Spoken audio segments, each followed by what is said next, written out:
salaamaaleykum sama gars yi jaar naa leen j'espère que yéen a ngi am jàmm bon bëri na électricien yuy plaindre quoi yuy plaignew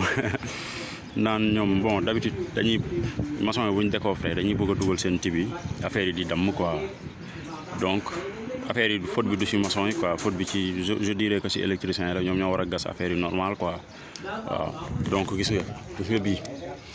nga bii du dama gas nii ci fer bi dugal ko ci donc am na lu ko protéger gis nga descente la interrupteur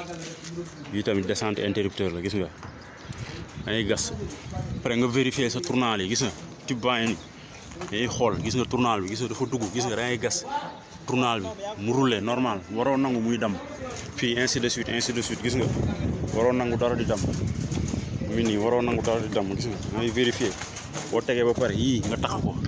parce que da nga ko war a protéger xam nga ñu bëri type annulé lañ tàmm type annulé bi en fait soo ko tàmmee bon baax na tam du damm mais da ngay tayal bis boo amul type annulé boo amee yi da ngay wayali donc il faut tam ñu tàmm di liggéey type orange gis nga ngay topp sa kii sécuriser ko so comme par exemple fii xam nga fii nii lii dafa génn pour ay TV la quoi pour télévision réseau télévision bi la donc léegi xam nga case escalier fii lay nekk mur bi nii lay nekk kon fii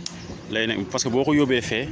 bu ñu tegee kii bi da ngay obligé gasee ko ne tourner ko côté bële donc comme fii nga ko bëgg a yóbbu nii nga koy gis nga après nga takk nga sécuriser sa tibi après nga takk fii tam pour ciment bañ si dugg quoi non. waaw de plus pour les coulages il est préférable nga am brin yi gisoo brin bi nu mu guddee xam nga lii def na presque 50 centimètres brin bi def na presque 50 centimètres. donc mun nga si gas sans am jafe-jafe mais d'habitude boo amee brin bu gàtt ñëw si coulage ba bëgg a frotter affaire yi si dal bi da ngay wayal yi parce que doo ko gas normal mais gis nga brin yi dafa gudd te yi mun nga ko amee port quoi bon cher na mais bon c'est mieux gisoo yii du dee fii du dee quoi cat bi fii du dee fii rek mooy dee c'est mieux quoi dafa gudd 50 centimètres di nga gas te doo gaañu quoi brin yi moom la ñuy gasee pour dal booy frotter dal gudd quoi te doo gaañu.